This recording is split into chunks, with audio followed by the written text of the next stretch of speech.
Yo, what is going on, everybody? Welcome back to the live show, Pride Podcast Edition, episode 370 on the Blue Wire Network. I am your host, Tyler. Joined with my two guys, as always. Boys, how are we feeling after that? What kind of question is that? I'm feeling great. I'm ready to fucking go party right now, and it's midnight. Malcolm, just a quick thing. There's some technical difficulties with the thing showing on Twitter. No, it's there. It's showing. It's there. No, it's not. It went off. Anyway, I don't give a fuck.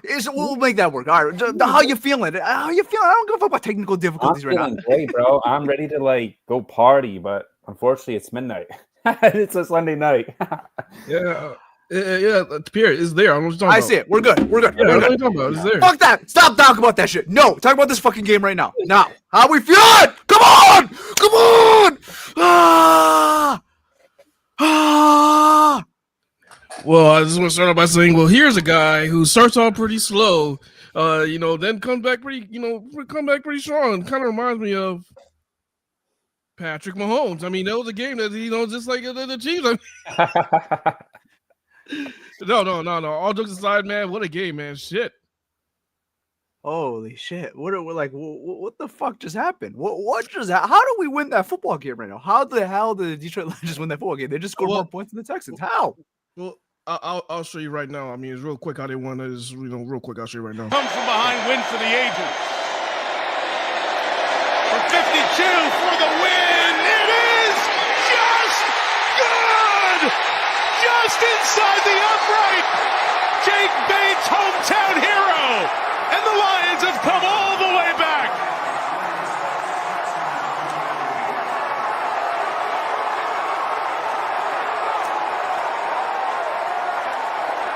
A remarkable.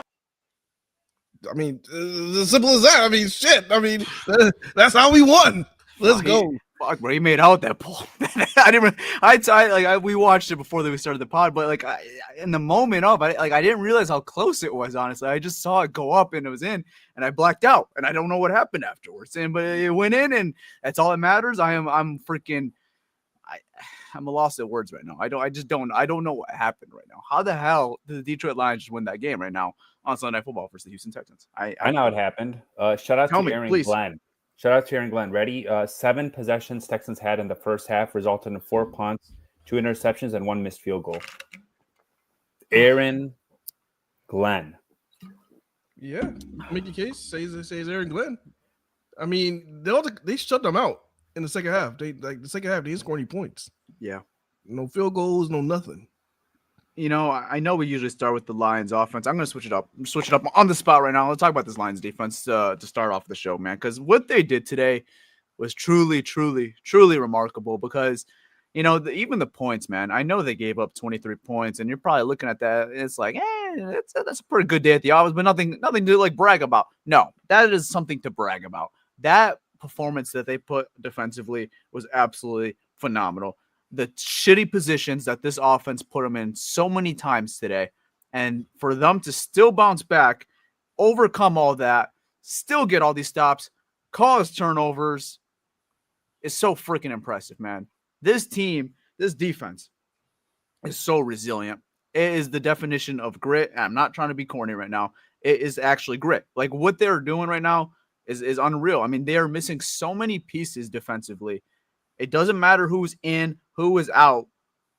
What Aaron Glenn is doing right now with this Detroit Lions defense right now is just truly remarkable, man. He is getting the best out of literally every single one of these guys. Rookie, veteran, someone that you had zero expectations for. He is getting them. I'm seeing Ben Neiman get a role in this defense. Well, Ben Neiman, Trevor Nowalski, and these guys are stepping up big time, man. With all the adversity this defense has gone through, with losing Aiden Hutchinson, losing Derek Barnes, losing Marcus Davenport, the list goes on and on. And what they're getting out of these guys, man, is truly remarkable, man. Shout out to Aaron Glenn, man. Shout out to Aaron Glenn, dude. Preach. Yeah, man. You know what? I'm convinced. I'm convinced now. What I saw today from this defense, I'm convinced because all we saw, like I was telling Pierre in the pregame show that we were having trouble stopping the run. Yeah. this game, we just saw how much of a difference just having Pascal back. Just having Josh Pascal back, you just see a major difference of this run defense. Just to talk about it, Joe Mixon, who's been pretty much running through everybody, they've been playing against, had 25 carries for 46 yards, average 1.8 yards per game. Like that's how you take away the running game and you put the game in CJ Stroud's hands with their wide receiver core that's shaky right now because they have all those injuries. But this is what you do. I mean, this is a dominant performance by their defense. Yeah, man. You hit it right in the nail, man. Taking out Joe Mixon, and you saw it right away, dude. Like we were missing Josh Pascal these last 2 games while he was dealing with that illness, and you saw the run defense just was not at the same level it was. And obviously they found ways to win the games. They had the game versus Tennessee, and then last week in that monsoon in Green Bay. But this game today, like it really shows his impact. I mean, I think we've been kind of waiting for that next tier of Josh Pascal as a pass rusher. But as far as him maintaining the edge and stopping this run, he is absolutely phenomenal, man. And it just gets even more exciting when you start thinking down the line now. It's not just going to be Josh Pascal. Now you got Josh Pascal and Zadarius Smith, who's an absolute veteran, who is a more pass rush, guy that could get after the quarterback. He is a guy that could stop the run as well. So, man, it's just more and more exciting, man. What Josh Pascal has provided since Aiden Hutchinson has gone down has been absolutely crucial. Unsung hero. I tweeted that during the middle of the game. What he was doing today was absolutely phenomenal. And like you said, man, forcing the hands of the Houston Texans and making them one-dimensional where you're taking out a guy who's been dominant all year in Joe Mixon and forcing CJ Stroud with the Nico Collins-less offense and a Stephon Diggs-less offense, trying to make plays. And, even like I said, with all the bad position the Lions offense gave them, defense overcame it every single time, man. So shout out to the defense, man. They played their absolute asses off every part of this game. Yeah, I think everybody stepped up. Everybody. You talking about Carlton Davis. So this was a game that, me and Pierre talking about that we were getting interceptions, we're getting turnovers, but in our cornerback room, we haven't got not a single interception this year because they play mostly man. So it's tough to play man coverage and get interceptions because you're just chasing guys all day. But this is a game right here. He got 2 interceptions. Brian Branch, man, that guy's all over the field again. Flies, bro. Wait, Malcolm. What's up? Sorry to interrupt. I think I hit my bold prediction. Joe Mixon, 25 carries, 46 yards. As a team, they had 56 yards. I think I said under 70. You couldn't wait till you couldn't wait till it finishes before you. God, I thought you were talking about that. How about you going, Malcolm? Fuck the defense. I hit my bold. I hit my bold prediction. No, it is the defense. Is that why? Joe Mixon. No, it's Joe Mixon. You were talking about we stopped him. That's what I'm saying. Oh yeah, we definitely, yeah. I mean, what the players were able to do. I mean, this is across the board. I think everybody played well. Everybody on the defense side played well. I have no complaints about anybody. Yeah, man. Even a guy like James Houston really stepping up today too in a big time. Getting that sack. I thought he played pretty well today too. And then Ali McNeil, man, what an absolute force that guy's in the middle, dude. I know the Texans interior offensive line has a bunch of, they had some switch up with their center and their guards, and it's just not been a good unit all year. I think Pierre pulled up the stat. I heard him say it. I don't even think that was real. By week 10, they have given up 20.5 sacks by the interior offensive line. You shitting me? That's a real stat. Yes, I mean, like, Ali McNeil just took advantage of the matchup. So, I mean, he looked absolutely unreal out there. And yeah, man, this defense, just every time, man, every time they need a big play, it happens every time. And we've kind of said that it's like when they need a big play, they might not be the best unit. I'm kind of switching on my nerve right now. I think they're just a legitimately good defense now. Like they are just a legitimately good defense. I thought it was more of a bend don't break. When they need to stop, they're going to get the stop. No, this is a good defense now, man.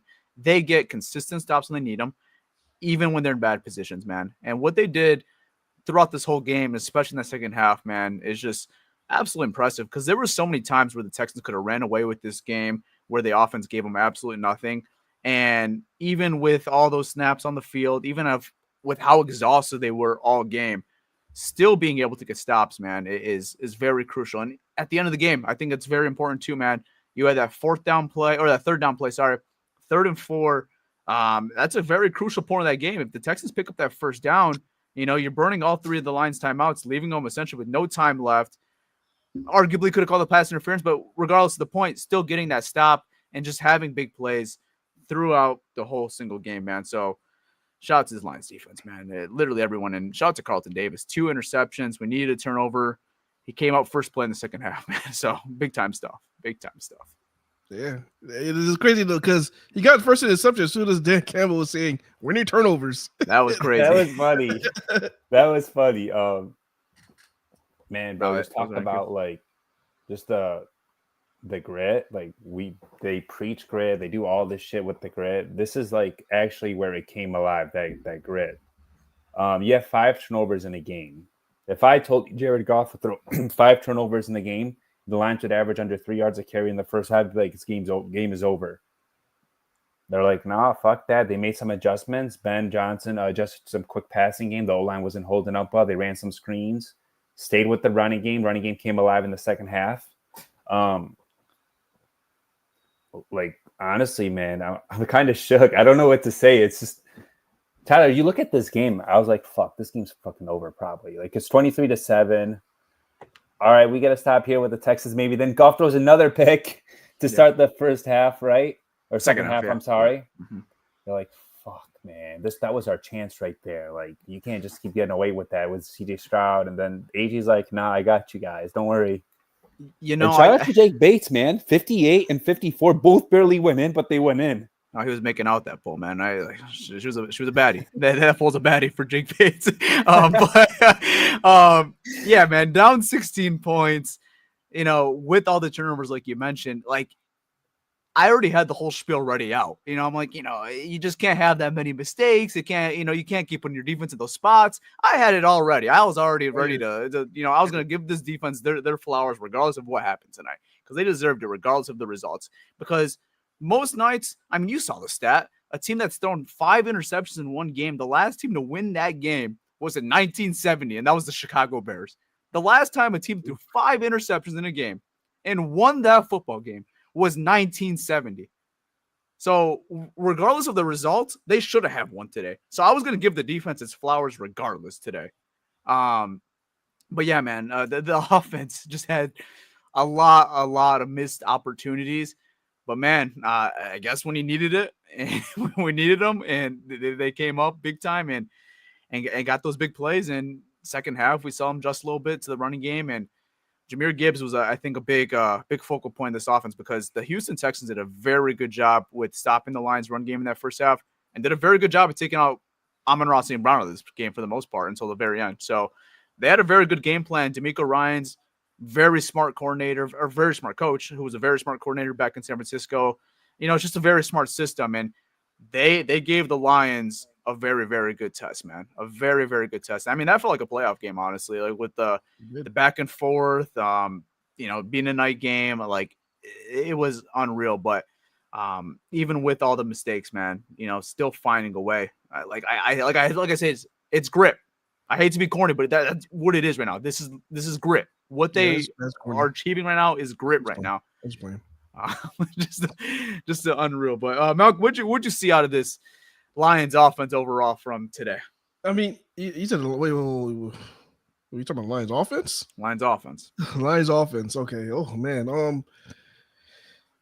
Before I even talk about the Lions offense, I'm gonna just touch on what you guys were talking about just now, as far as like how you guys felt like during the game. I'm not even gonna lie, man.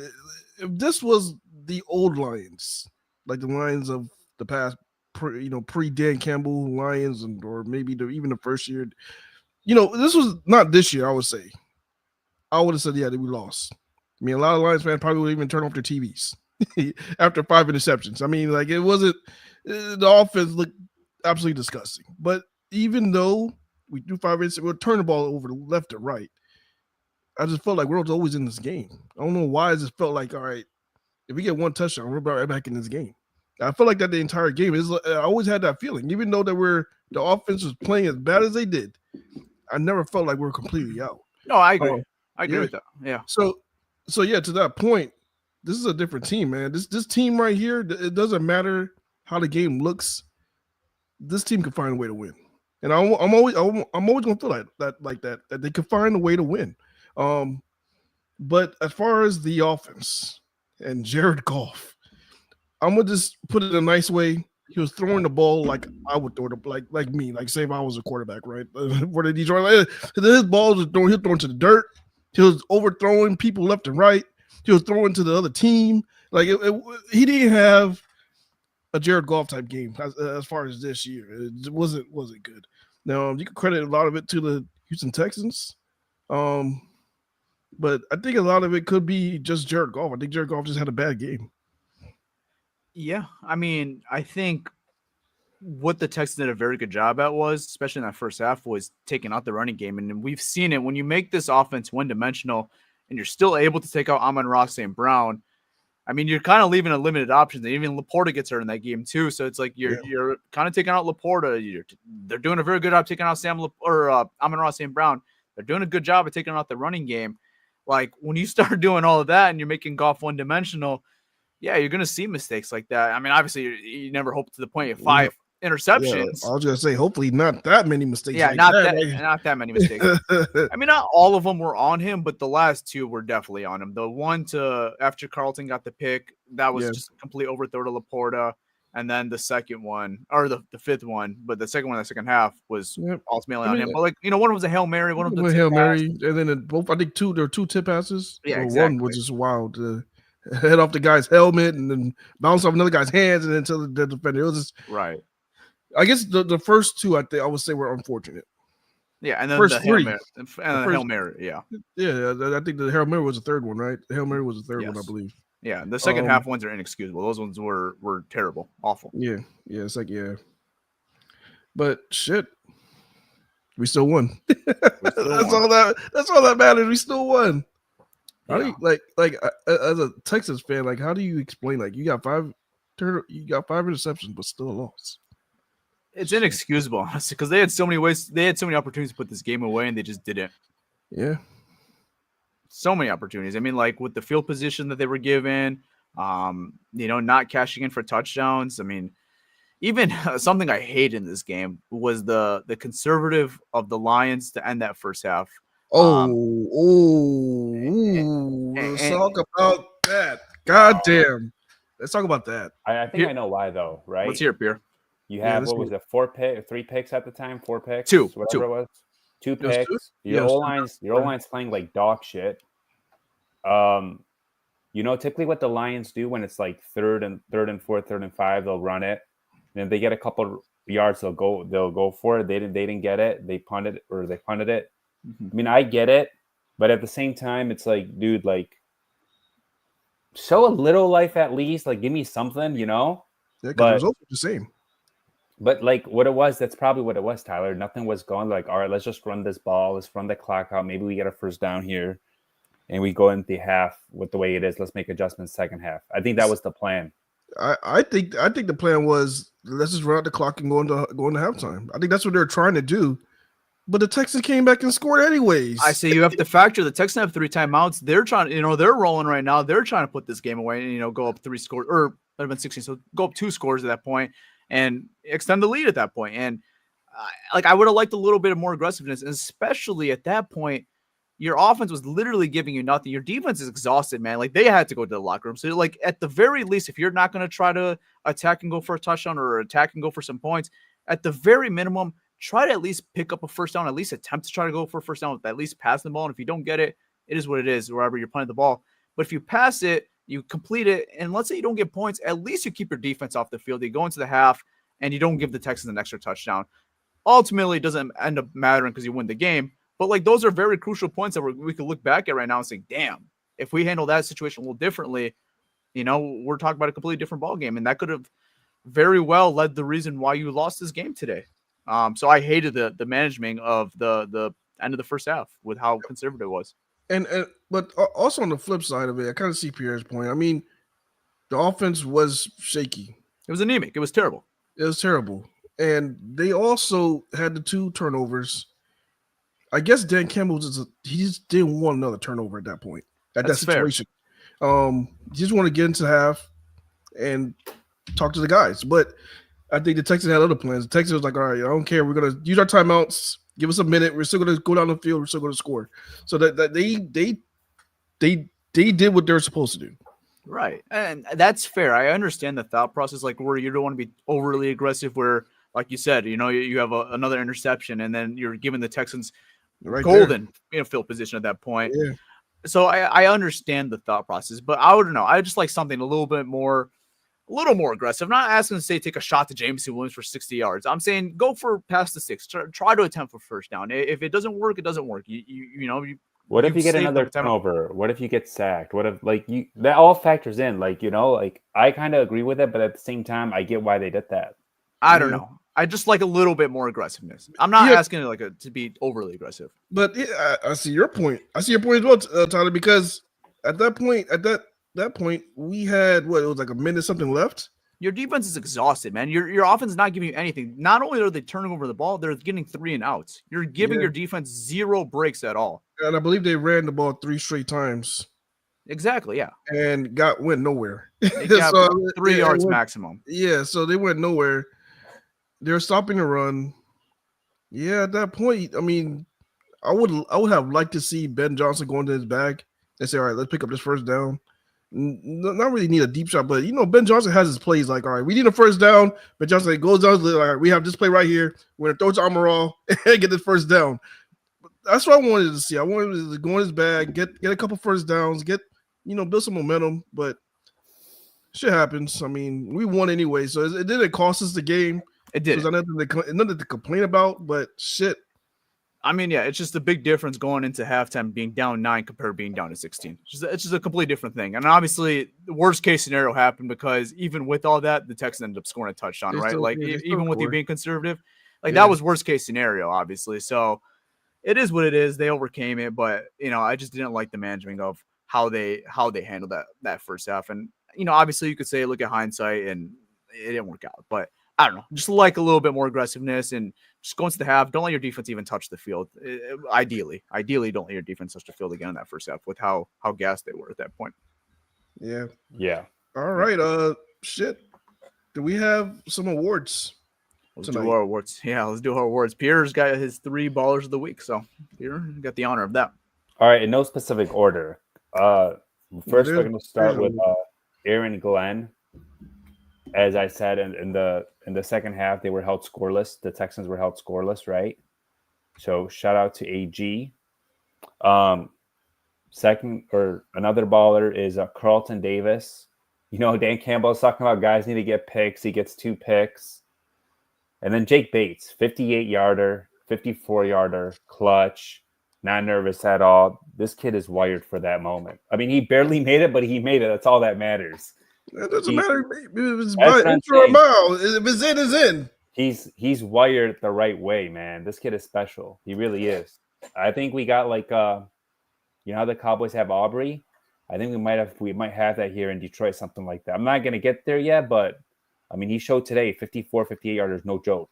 I feel comfortable with Bates now, very comfortable. Like if we have to kick a 50+ yarder, I feel confident sending him out there. And I thought that was very confidence of the coaching staff, right? Because they could have got a little closer if they wanted to. Obviously, it'd be a little more aggressive and take a little more risk. But if they want to get a little closer and use their timeouts, they could have taken maybe another pass, get another first down, make that 55 to end the game, make it 45 or 50 yards, whatever, right? They could have picked up maybe a couple more yards, be a little more aggressive, but they felt confident with what they had with their kicker, and they said, hey, let's send him, man, and ended up paying off big time. So shout out to Jake Bates, man. It's the most confident I've been in a Lions kicker probably since Matt Prater, honestly. I'm not going to lie. Yeah, I agree. I agree with you, man. I like him. He's been really good, man. He's been really good for this team. Before we get into Oopsie Doopsie of the week, we got a little Sam Laporta update. So this is from Nolan Bonacci from the Detroit News. Yeah, Detroit News. He said, Dan Campbell says Sam Laporta has sprained the AC joint, but it's not something he's super worried about. He might miss this week, but they will see as the week goes on. So nothing's too serious with Sam Laporta, which is good news. You got the Jags this week? Let's just set him out, man. Yeah. Hey, if we're playing, especially Malcolm's boy, Mac Jones, who? Who? I hope he started just so we could have that whole week with you and Mac. That'd be fun, man. That'd be funny. Mac Jones. Who? Mac Jones. Who? That was crazy. I saw Mac Jones and Trey Lance both play football today. Yeah, I mean, And what completely different teams that they were drafted. What a time to be alive, man. All right. Oopsie doops of the week. Shit. Put me on the spot here. I didn't really think about this, honestly. Oopsie doops of the week. The Houston Texans. My God. I mean, how do you let that lead go? There's no excuse for that. You should not be in a stat where you have got 5 turnovers. You got 5 turnovers and you lost the game. The last time that's happened is 1970. If you're in that stat, you're in that type of statistics, that's something that hasn't happened since the 1970s. The whole team, the whole organization just deserves to be oopsie doops of the week for losing that game. That's absolute embarrassment to your fans. That is terrible. Houston Texans. What about the guy who threw them those 5 picks? I was gonna say, I think this guy definitely deserves it on our team, man. Maybe like Hail Mary is like whatever one of them. I would say like he threw 3 like picks that were on him. I think 2. I say 2 was on him. 2 were on him. He was terrible. I'm not defending Jared Goff by he was thrown into the dirt. In the fourth quarter, though, he was. We needed him in the fourth quarter. He was money. When I needed him, when he needed him, I needed him, he gave it to me. I can't give him oopsie doops of the week. He led the game-winning drive. I can't. Fair. I'm just saying, T. Third down. Wait a minute. He just needed like 12 yards. I don't give a damn. When he needed the first down, he got the first down to Amon-Ra St. Brown. That's big. That play reminded me of the Rams play. Remember that? It did, yeah. He drove him down the field like he did. yards to game when he just needed like 1 first down. I don't give a damn. If we lost the game, I'll give it to Jared Goff. We didn't lose the game. I'm not giving it to the starting quarterback, even though we lost the game. He is a very close runner-up of being oopsie doopsie. I'm not gonna lie to you. He was very close. He deserves it. By the end of that. It was the 4th pick when he gave that one where he had Sam Laporta in the end zone. After that one, I was ready to crown him already. I was ready to crown him at that point. But after that loss, it's the Houston Texans. I'm sorry. I'm giving it to the whole organization. That's an absolute embarrassment. You cannot lose that game. You can't lose that game. So the Houston Texans are the oopsie doopsie. Jared Goff is the only guy to throw 5 interceptions and not get oopsie doopsie and not get crowned oopsie doopsie of the week. That's crazy. Yep. That's Shout out Jared Goff. Shout out Jared Goff. Man. All right. Shit. Do you think is that fair, or do you give it to Goff, or are you giving it to the Houston Texans? If you had the option right now, I'm saying if I had the option, I'm giving it to Jared Goff. That's just me. Because luckily it's not your award. It's the way he played today. He was throwing the ball to the dirt. Mm-hmm. Damn near to everybody. This is to the dirt. Yeah. He was terrible. Oh yeah, he was awful today. Yeah, this definitely wasn't nearly one of his best games. He was terrible. He was awful. But I'm so confident. No, I mean I think he'll bounce back from this and he'll be fine. But yeah, this was a game that you just don't want to ever see again. You don't want to see this game no more from Jared Goff ever again. From 5 interceptions to 5 touchdowns next week. I'm calling it right now. That's crazy. Wait. They threw 5 today, right? The wrong side. Threw interceptions today. He's gonna throw 5 touchdowns next week. You can't do that shit. I know where you're going with this. Yeah, you can't. No, I'm stealing your. Hold on. Because when I said he could throw 5 interceptions, you laughed at me. 5 touchdowns. You can't do that. I'm stealing your bit. Yeah, I'm stealing your bit. Can't do that. He threw 5 interceptions. He's throwing 5 touchdowns next week. I'm stealing your bit. I'm sorry. It's just what it is. All right, fine. 5 interceptions, 5 touchdowns. Oh, he plays Jaguars next week. Yep. He just might. 5 touchdowns. He just might. He played the Jaguars. Swag, man. You saw his swagger, bro. Yeah, no, I'm just pissed off because when I said it, they laughed at me. They were like, "Oh yeah, right. Jared Goff will never throw 5 interceptions." And then now he's calling it. This is what he's calling for next week. Yeah, he's throwing 5 touchdowns next week. Yep. All right. Stay tuned. All right. Yeah. Oopsie doopsie is the Houston Texans, so they deserve it as a whole organization. So, all right. That is going to be a wrap to this episode. Do you guys got anything else to add on this game, or we good? Good. We're good. We're good. All right, guys. Hope you guys all enjoyed.